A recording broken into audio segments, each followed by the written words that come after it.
Hello. Thank you for joining us today. My name is Jason Harris, and I am with Mourning Into Dancing. Now, that's not mourning like the opposite of evening. It's mourning like someone who is in sorrow and grieving. Mourning into dancing. I am an author, and I'm a funeral celebrant, a certified funeral celebrant. And some people hear that term and they say, "Your what hurts?" And because they haven't heard of it. It's a term that actually came out of New Zealand. It's just a fancy word for a man or woman who speaks at funerals and weddings and other things like that. That may not necessarily want a traditional or religious service. Now, I am a Christian, and I'm unashamed to say that. Love the Word of God, and I've been in ministry for about 36 years. And the way I got into the funeral business is interesting, to say the very least. I had been a youth pastor and an associate pastor, a church planter. I'd been on some short-term mission trips.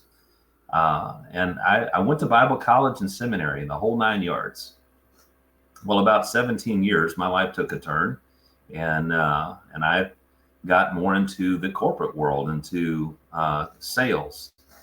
And when I moved from Minnesota, where I was living several years ago, I was moving back to Texas, where I'm from. I was born in Fort Worth, Texas. And before I moved back, I knew that I was going to need to get another job in sales. And so I had a couple of options as I was scouring the internet for job opportunities in sales. And one of them was for a roofing company. And I thought, well, I could sell roofs. I've been doing, remodeling services and that sort of thing. And there was another option for pre-need funeral sales. And I thought, that sounds morbid. I don't know if that's something I'd want to pursue or not. So I kind of kept it to the side, and I checked out the roofing company, and it was all right. But I thought, I'm just going to see what this other thing is. And I went and learned about pre-need funeral insurance. And I thought, how is that different from life insurance? Well, I'm not going to go into all the details of that right now, because that's not the reason why I wanted to be in this forum. Pre-need funeral sales, I will at least tell you, is purchasing a funeral before you need it, and which could be years before you need it. And when someone plans out their funeral services with a funeral home, when they're 40 or 50 and they live to be about 70 or 80 or 90, then it saves them lots and lots of money. And in the event that an unexpected death occurs, well, it saves their family all of the heartache and the stress of having to plan their loved one's funeral on one of the worst days of their lives. And so as I got into that business, I kind of climbed the ladder into a management position, and I was the East Texas market sales manager for the company I was selling pre-need funeral insurance for.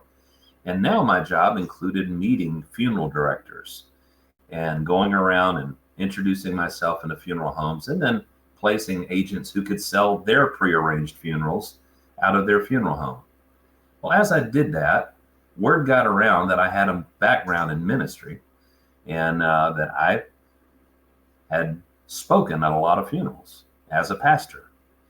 And so in one of the funeral homes I was working in one day, they had a family come in, and that family didn't have a pastor. They didn't have a church home. And so the funeral director pulled me aside and he said, "Hey, Jason, would it be possible for you to do a funeral for this family?" And I said, "Well, sure. Yeah, I've done plenty of funerals." And I said, I'd like to meet the family and get to know them a little bit. And so I interviewed the family. I tried to get to know some information about their loved one, and I did the service, and it was pretty good. But I got to thinking, wow, I wonder if there's ways that I could have gotten to know about that person even more. And so I thought, I'm going to be prepared the next time someone asks me if I could do a funeral for a family who didn't have a minister. And so I sat down and I came up with 5 questions. And the reason this talk today is 5 questions that will change your life is because they've changed mine. Now, when I was a pastor, I'm just going to tell you something that you may not be aware of. As a pastor, I was always approached about doing someone's funeral if someone in the church passed away. That makes sense, doesn't it? I mean, the preacher is just known for the guy who can marry him or bury him. And so someone needs a wedding, you get the preacher or a justice of the peace, of course. But the preacher is often a default. We'll have a church wedding and the preacher will, quote our vows for us, and we'll repeat our vows and we'll be married. Same thing when someone passes away, we need to get the preacher to open the Bible and say some words, some nice words over the dearly departed. Well, that's tradition. As a matter of fact, before I get into the 5 questions, I'll tell you one of my very first experiences with funerals. I was only about 10 years old. When I was 10, my sister's best friend's father had passed away. He died of lung cancer.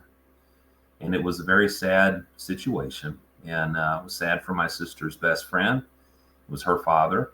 But it also left an indelible mark in my psyche because her father was only 40 years old. I was about 10. And so, first of all, it made me think when people turn 40, they're going to die. That's what I thought at a young age. And at the time, my father was only about 35 years old. And so that made me nervous. I thought I only had a few years left with my dad. But the other impression it left on me was I'd never been into a funeral home. And my first experience of walking into a funeral home was that it seemed kind of dark and it was very quiet, and mellow, and the overwhelming smells that got to me were, all the flowers, the stale coffee when I walked in the door with a little bowl full of peppermints, everyone dressed in black, and some ladies had veils over their face.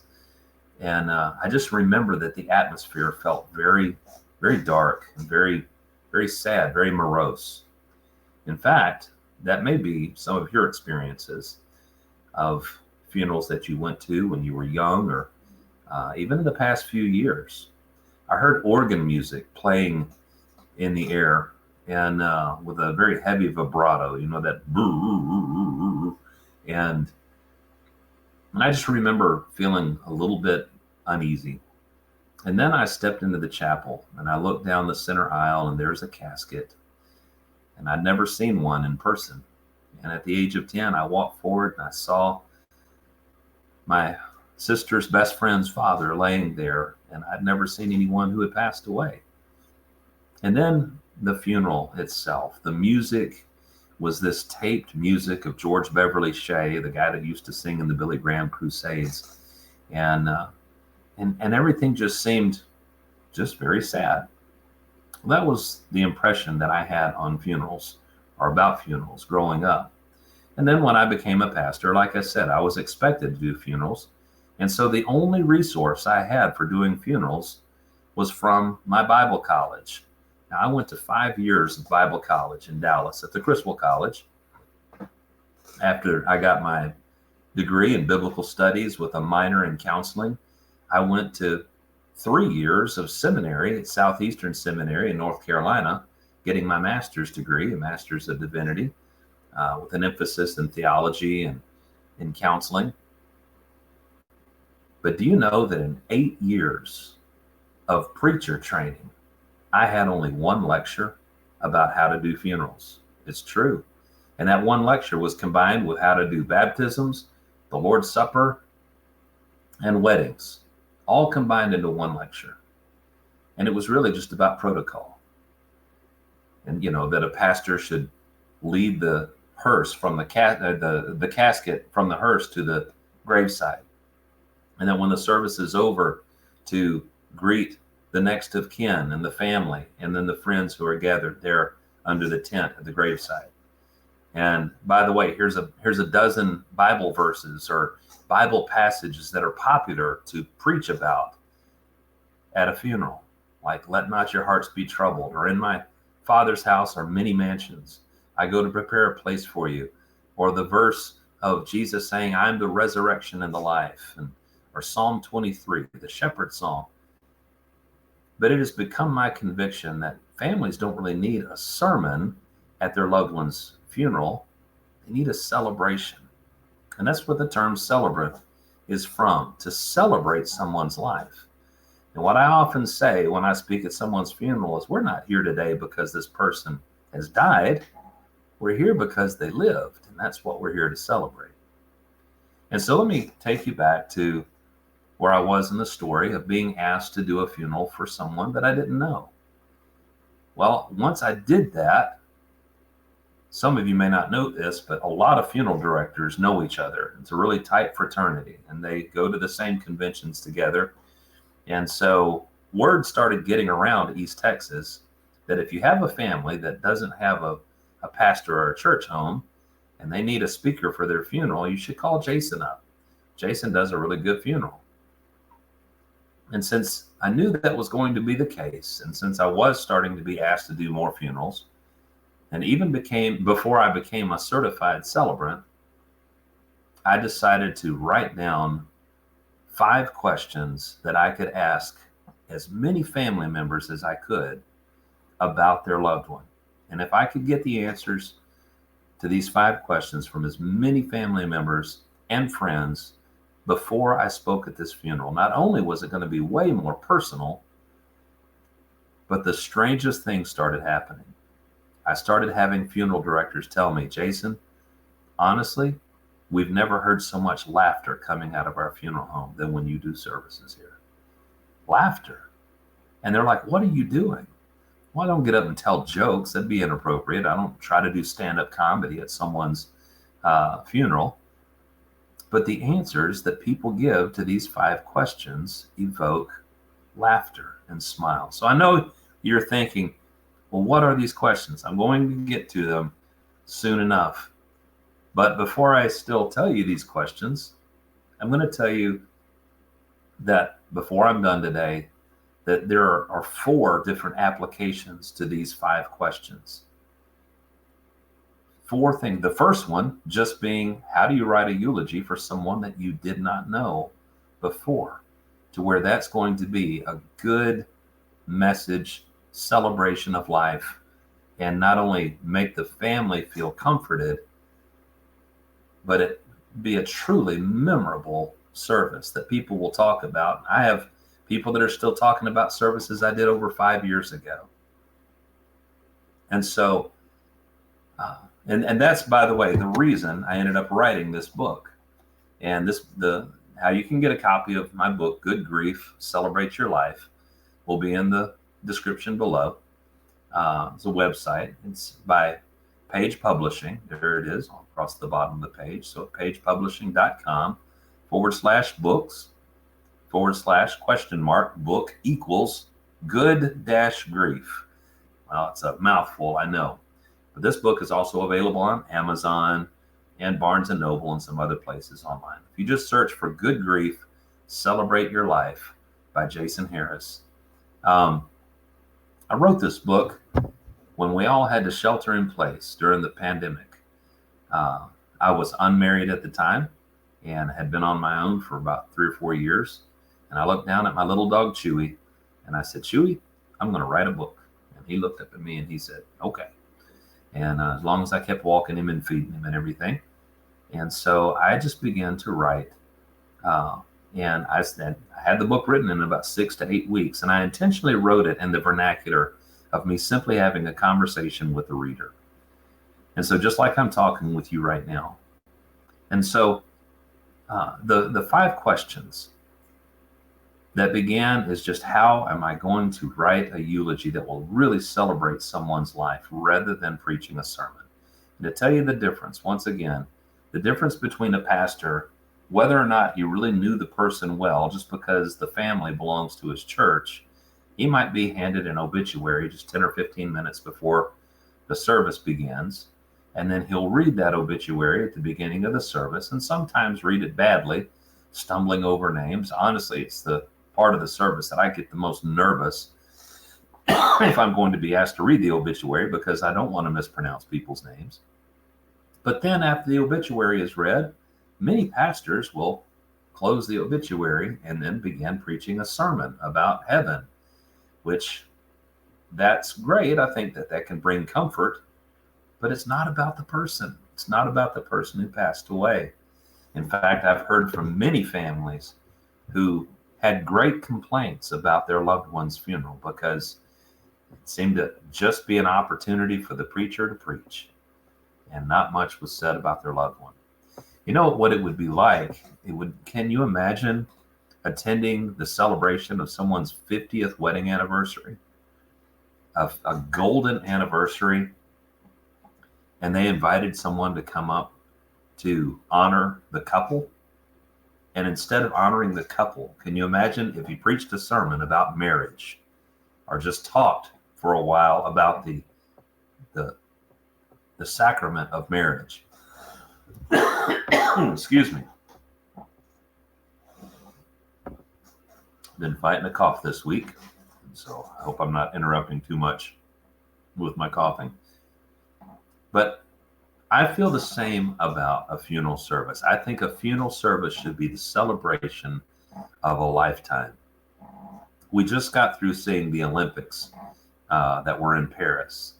And I love the Olympics, and it's a world stage that is filled with elite athletes that are competing against each other and against other countries on a world stage. Millions and millions, if not billions, of people watching the Olympics.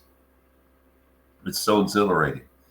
But I'll tell you one thing that I've never seen in the Olympics, and that is an athlete who wins gold for his or her country to look over at the judges after they win their race and say, you know what, why don't you just box up that gold medal and mail it to me? Here's my address, and I'll pay you for the postage if you want. Of course, that never happens. Why not? They have a ceremony, and in that ceremony, they place that athlete on the highest of three platforms. They put the medal around his or her neck, and they raise the banner of his country. They sing the anthem. And if you look closely at that athlete's face, what do you see? There's always tears, almost every time. Now, why are they crying? They're not crying because the race is over, are they? They're not crying because their event has come to a close. They're reflecting on everything that it took to get them to where they are on that day, in that moment. They're looking into the stands and they're listening for the cries of the voices that are familiar to them, their parents, their siblings, their best friends, all the ones who've supported them, everyone from their hometown that is eager to see them potentially bring gold back to their hometown, representing their country. And in those proud moments that the anthem is being played and the tears are flowing, everyone is saying, look what you did, look what you've accomplished.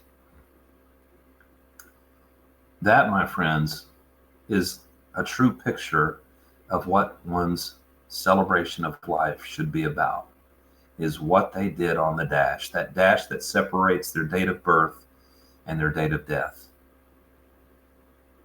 And so what are the 5 questions? Well, I'm glad you asked, and I know you've been waiting. The first one is very simple.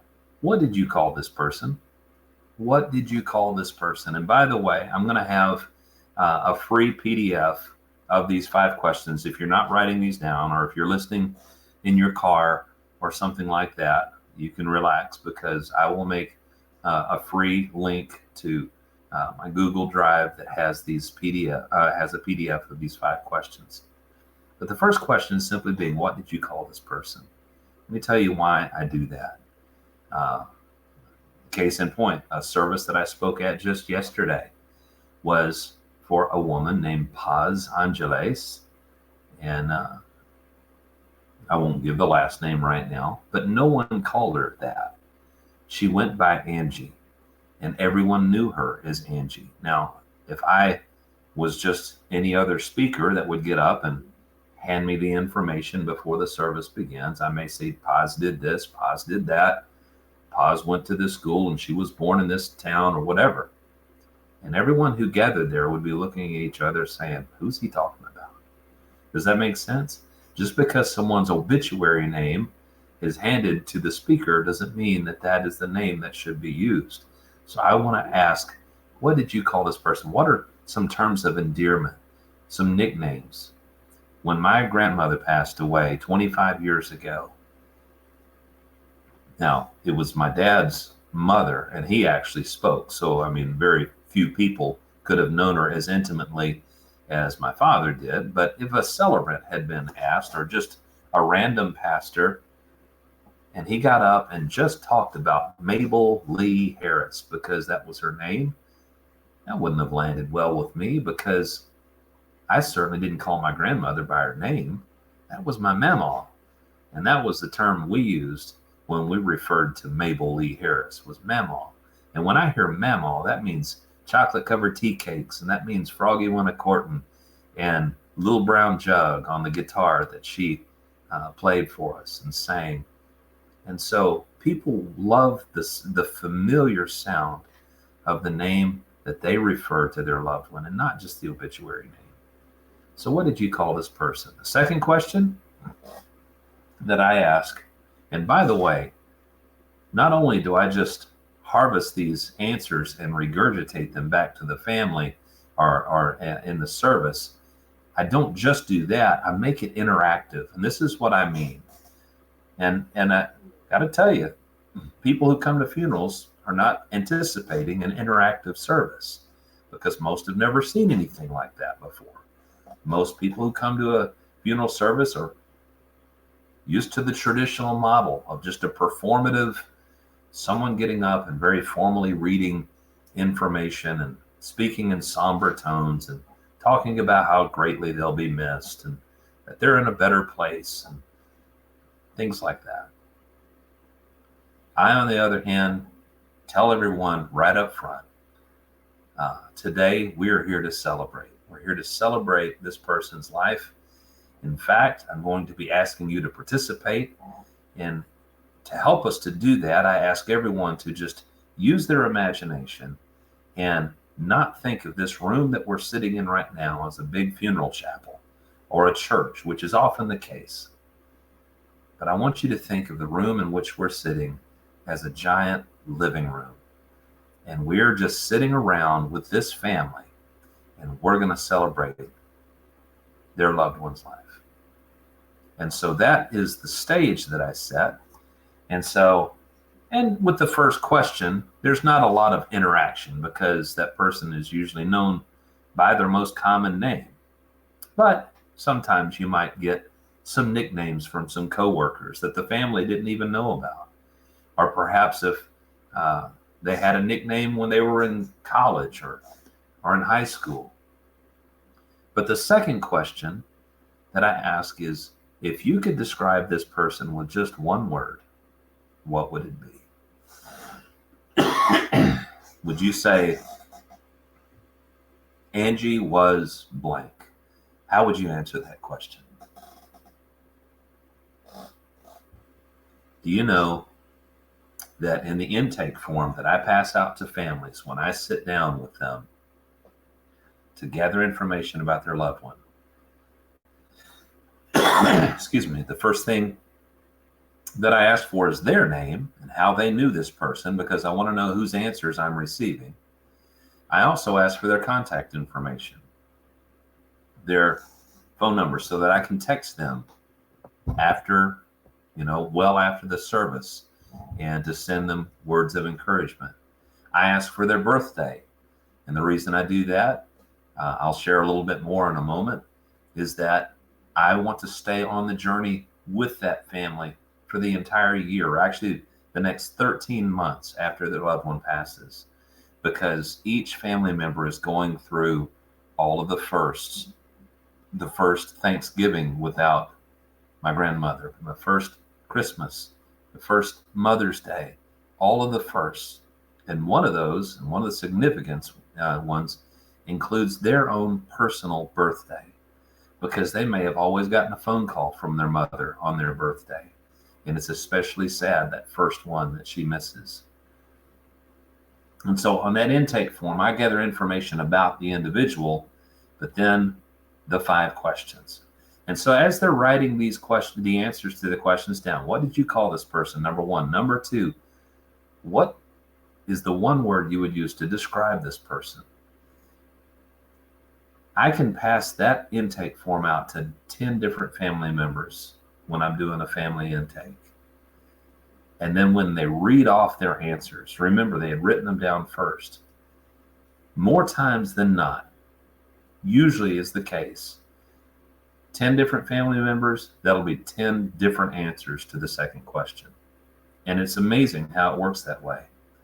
One person might say, my mother was fun. Another one says, my mother was kind. Another one may say, my mother was loving. Another one may be the sister. My sister was sassy, or whatever. And so you have all of these answers that I'm gathering from the family. Many times I like to have these 5 questions. If there's going to be a visitation the night before a service, which is many times the case, there's a visitation or a wake the night before, and then the service is the next day. When that's the case, I love to have these 5 questions just saying, remembering Angie. And there'll be a picture of Angie up at the top of the page, and a place for the person who comes to visitation to write down their name and their contact information. And here's the answers to the questions. And then at the end of the visitation, I harvest all of those, and I can work some of those into the eulogy as well. But at the service, after I have shared the answers to the second question, I can look out at the crowd, everyone who's gathered, and I'll say, now, what are we leaving out? Just raise your hand. I'm not asking for a speech. I'm asking for one word. And that one word, people can raise their hand and said, she was beautiful. She was amazing. She was giving. She was generous, or whatever. You see how that works. It's like popcorn all over the crowd, and the family just gets to hear these words of praise raining down. Now, it's at this point that you feel the room kind of relax, and people start looking around at each other like, wow, this really is kind of like sitting around in a living room and talking about this person's life. And so some people get comfortable enough to plant their tongue firmly in their cheek and say almost what's the word? Words like sassy or stubborn or strong-willed, or even worse, I've heard. That means, and people start chuckling. Deprecating was the word I was looking for. And then by the third question, people do open up even a little bit more. Now, this is where a lot of the laughter comes from, because the third question is, what is one of your favorite memories of or with this person? Favorite memories many times include something outrageous that happens, outlandish, something that was unexpected. Somebody falls into the swimming pool or something like that. But when I was first developing these questions, I was afraid that this answer would take too long, that people would have really long stories. Never is the case. Very, very rarely does somebody tell a long story. It's usually a general memory. I sure love fishing with my grandpa, or I sure loved watching my grandma bake in the kitchen and the conversations we would have. I remember the shade tree mechanic under the hood conversations I had with my uncle, or whatever. In fact, when I first started using these questions, and this story is in the book, I had just started using these 5 questions when I was asked to do a service for a lady whose husband had died. They'd been married for 26 years. And when I got to this question with her, so what's one of your favorite memories of or with your husband? I was anticipating a romantic vacation or some kind of I don't know, just something really special. But what happened, I mean, within seconds, she had accessed a memory, and I never get tired of watching their eyes trail up and a smile grow across their face. And I thought, okay, she's got it. I said, what are you thinking of right now?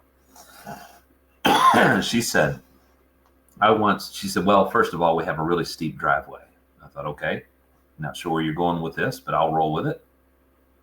She said, I once watched my husband ride an office chair like the one I'm sitting in right now with wheels on it. He rode it out the garage and down the driveway and across the street just to see if he could do it. Now, some of you listening started chuckling just hearing that, and you don't even know who I'm talking about. You have no idea who this man is. But can you imagine? It took me about 7 seconds to say that story. But when I said that memory in a room full of people who knew him, who knew he was a hold my beer kind of guy, hey, y'all, watch this, there was uproarious laughter. because they could see him doing it. They could picture him doing that very thing. And so when I have 2 or 3 stories that I've harvested that I can share, and then I say, who else has a special memory? And now the room has just gotten very open and loose, and people say, hey, I remember that time that this happened. And there's more laughter and more laughter. And so there's still tears with the family, but laughter through tears is a very, very healing emotion. Then question number 4 starts to turn a little more serious. I say, tell me a life lesson. What is a life lesson that you gained having had this person in your life? What did they teach you? Either through something they always said, the way they lived their life, something they always did, what they taught you by example. And I get some very profound answers there. And then finally, the 5th question is the most emotive question. And that is simply, if he or she could speak to you one more time, what would they say to you right now? What would they say to you? And this question is very high impact if this was an unexpected death. When someone's loved one has passed by a massive heart attack or a brain aneurysm or a car accident or something like that, where they were fine and now they're gone. And maybe there wasn't a chance for goodbye. There wasn't a chance to say anything at the end. But even for someone who has been in hospice and the family has had a chance to say goodbye, and perhaps they've had a long time of suffering, and now they're at rest, now they're at peace. But what would they say to you now? What would they say to you if they could speak to you one more time? And I tell you, the answers to those questions can be very profound. And so let me fast forward to, again, the reason why I wrote the book, Good Grief, Celebrate Your Life. Shortly after I had been using these very questions and just having a great time doing funeral services, there's not a whole lot more that I need to do. There's a training course that I'm going to make available to, train other people to become celebrants and certify them as celebrants under Mourning Into Dancing. Excuse me. But after I'd been using the questions, I was on an airplane ready to fly to see my kids up in Minnesota. And I was here in Dallas at the time. And so DFW, I was buckling into my seat. And yes, if you haven't figured it out by now, I'm that guy that if you're next to me on a plane, you're open season, because we're going to be friends. I mean, unless they're a very obvious introvert that put the earbuds in and put a hood up and stare out the window like, don't talk to me, I can't be bothered. I might at least wait until halfway through the flight to engage with them. But I am that kind of person that loves to talk to other people. So I'm sitting next to a lady on the plane. And after just exchanging normal pleasantries and asking questions about what she did and where she was from, she asked me, Jason, what do you do? I said, well, it's going to sound kind of strange, but I love speaking at funerals. I'm a certified celebrant. But I'll tell you, my real passion is grief support. Because if you just tell somebody I love to speak at funerals, they look at you and like, you need a better hobby than that. But when I said I really love helping people with their grief support, you know that immediately what fell out of her mouth was, wow, where were you 2 years ago when my mother passed away? And I didn't even plan this.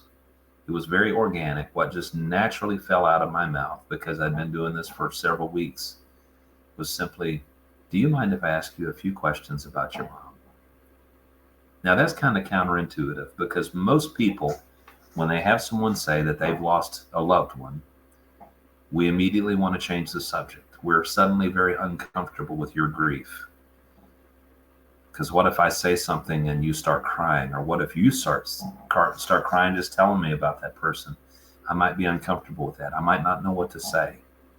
And so it's counterintuitive, but so important, so important to let someone talk about their loved one. I could talk for another 2 hours about what not to say to grieving people. In fact, I could spend an entire uh, conference talking about the things that are so painful to hear when you're grieving. And so the reason that discovering that these questions are great to ask is simply that it gets them talking. And it shuts me up and it just has them talk. And so I began to ask her, I said, well, first of all, what was your mother's name? And she told me her mother's name. I said, well, I bet I know the answer to this next question, but what did you call her? Well, I call her Mom. Okay, well, that makes sense, but what did your kids call her? What was her grandma name? And she may have said, well, they called her Mimi. Oh, really? That's what my mother is called. My mother's called Mimi, or whatever. And then I went on and asked her the other of the 5 questions. If you could describe your mother with just one word, what would it be? And what's one of your favorite memories of her with your mom? What did your mom teach you? And if she could speak to you just one more time, what do you think she would say to you today? And so in those few minutes that we talked about her mother, we were both laughing together. And in the end, I'm very much of an empath. We were both crying together. We both had tears on our cheeks. And then, I don't know, we had small talk, and it was a 2 or 3 hour flight. And so we didn't say too much about it. And then after we landed, about 2 or 3 hours after we landed, I got a text message. Because she asked for my number, I got a text message from this woman. And it simply said, you have no idea how much I needed that. And I thought, wow, I think I may be onto something here. That's application number 2 to these 5 questions. And then later, I got to thinking about, why do we wait until someone passes away to ask these questions? What if we started a new tradition where at the next family gathering, at a big birthday party or a gender reveal party or Thanksgiving or Christmas, where the family is all gathered together, what if we took 10 or 15 minutes to put everybody's name in a hat? We draw one person's name out and say, we're going to talk about Uncle Bob today, or whoever. And go around the room and start asking the question, what's everybody call Bob? Well, somebody might call, well, I've always called him Robert, or whatever. And then, well, if everybody could describe him with just one word, what would it be? And what's one of your favorite memories? Hey, Bob, remember when we went fishing on the Arkansas River? Do you remember when we did this or that? And it becomes, I've field tested this, by the way. I tried it with my grandfather the first Christmas that he was home after Mamaw had passed away. And it seemed strange for him to be alone. But everyone in the room, there were about 30 or 35 family members. And as everyone shared, he had the biggest smile on his face, and it meant so much to him. But that 5th question, where I said, hey, Papa, if you were suddenly taken from this world, if you weren't here with us tomorrow, what is one thing that you would like to say to us that you wish that you could say to us? Why don't you say it now? Well, the final application to these, and the reason I call this 5 questions that will change your life, is because what if I turn these questions in on myself? What if I ask myself, do I have terms of endearment? What are the nicknames that I'm known by? The people who love me the most, what do they call me? If people were to describe me with just one word, what would it be? What do I hope it would be? And most importantly, am I being it? Do I really wish that people said, well, Jason was very compassionate? Am I being compassionate? Jason loved to help people. Am I being helpful? Am I making memories? 3rd question. Am I staying so busy that I'm not taking the time to make memories with the people I love? 4th question. Am I teaching life lessons? If this was asked of me when I pass, would the people who love me the most say, he didn't teach me anything? Or would they say, oh yes, I learned this and this from him? But the fifth application, and this is in the book as well, don't wait until death. Or what if I ask the questions about myself? If I was suddenly taken out of this world, what is the one thing that I really wish that I could go back and say to the ones that I love? And in the book, I say, reader, just put the book down for a minute and go say it to that person. Whether you send a text message or pick up the phone and call them. And just say, if I haven't told you lately, I'm proud of you. I love you. I'm so glad that you're in my life. Every moment I spend with you is meaningful to me. Sometimes we let too many days pass without saying the things that mean the most to the ones who mean the most to us. Now, my time is almost up, and there's a lot more that I would love to say about grief. I've learned so much over the years in helping people through their grief.